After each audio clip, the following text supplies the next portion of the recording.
Hello, everybody. I haven't put out a video in a minute, so I wanted to put one out. I actually start a new job tomorrow. More nervous than excited, but hopefully that goes well. So I wanted to put a video out. I'm not sure how often I'll be able to put them out after starting a job, so we'll just have to play that by ear. Today I was Bible studying Psalm 55, and I wanted to make a video on it because although it's not necessarily about anxiety, anxiety is mentioned in it, and I think this would be a good psalm to go to for difficult times as well. So it's Psalm 55, Betrayal by a Friend.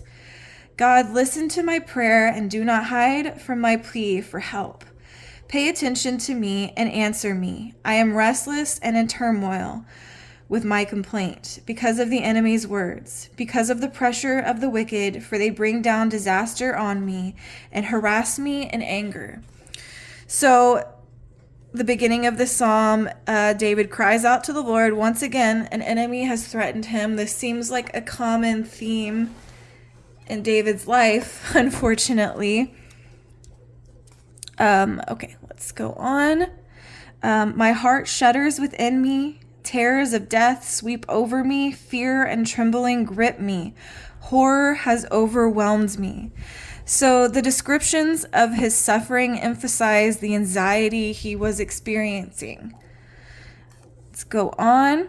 I said, if only I had wings like a dove, I would fly away and find rest. So the dove is a bird that knows how to find secure places to nest, and that's what David's wanting right now. How far away I would flee, I would stay in the wilderness.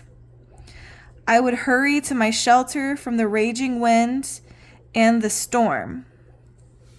So just as we do when living in a state of worry, David desires a shelter that would provide him with safety and rest. We'll go on. Lord, confuse and confound their speech, for I see violence and strife in the city. Day and night they make the rounds on its walls. So here David asks the Lord to interfere with his enemies' ability to communicate with one another, just as the Lord confused the speech of those building the tower in Babylon. And my commentary reference Genesis 11, 1 through 9.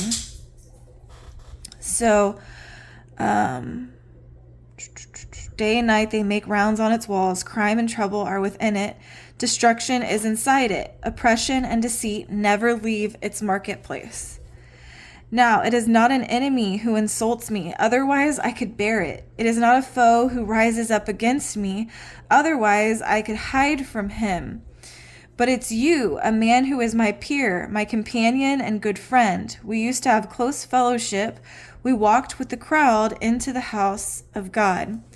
So this kind of makes it all the more worse for David because it's not some random person that's going after him. It's a friend, someone he had close fellowship with and, he would go to church with, it sounds like.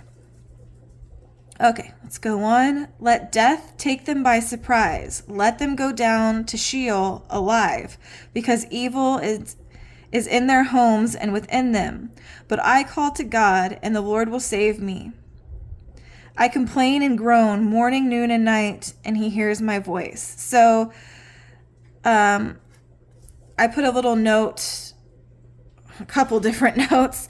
So notice, David does not seek revenge himself. He asks that God would bring about his own justice. So this wasn't David saying, let me take this into my own hands and let me make it right myself. He wants God to be the one to do that. And I also made a note for these two verses that was in my commentary. It's a little messy, sorry about that, but it says, fear God and take him seriously, but be authentic with him when your life is in turmoil. He already knows your thoughts and anxieties. No point in hiding them. So one could probably read this and think, man, he's being really I don't know what the correct word is, like abrasive. I don't know what the correct word is, but he's really letting God know how he feels and letting him know what he wants. And he says he complains and groans morning, noon, and night. So, kind of what my commentary is saying is we should moan and groan morning, noon, and night for God. He already knows what's in our hearts, so why not just bring it to him ourselves? All right, let's go on. Though many are against me, he will redeem me from my battle unharmed. God, the one enthroned from long ago, will hear and will humiliate them because they do not change and do not fear God. My friend acts violently against those at peace with him. He violates his covenant. His buttery words are smooth, but war is in his heart.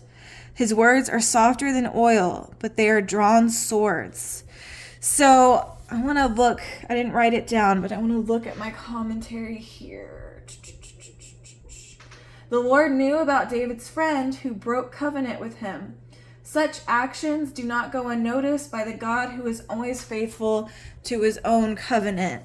So I feel like that's probably was his reasoning and bringing up how he violated a covenant, because he knows how seriously God takes covenants. Cast your burden on the Lord and he will sustain you. He will never allow the righteous to be shaken.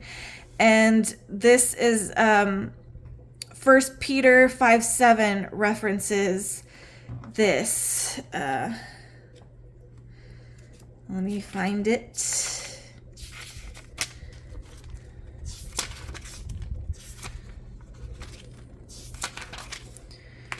First Peter 5:7. Yes. Casting all your cares on him because he cares about you.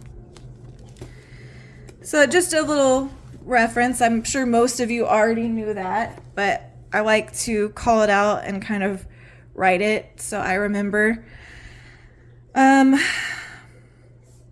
What else? Okay.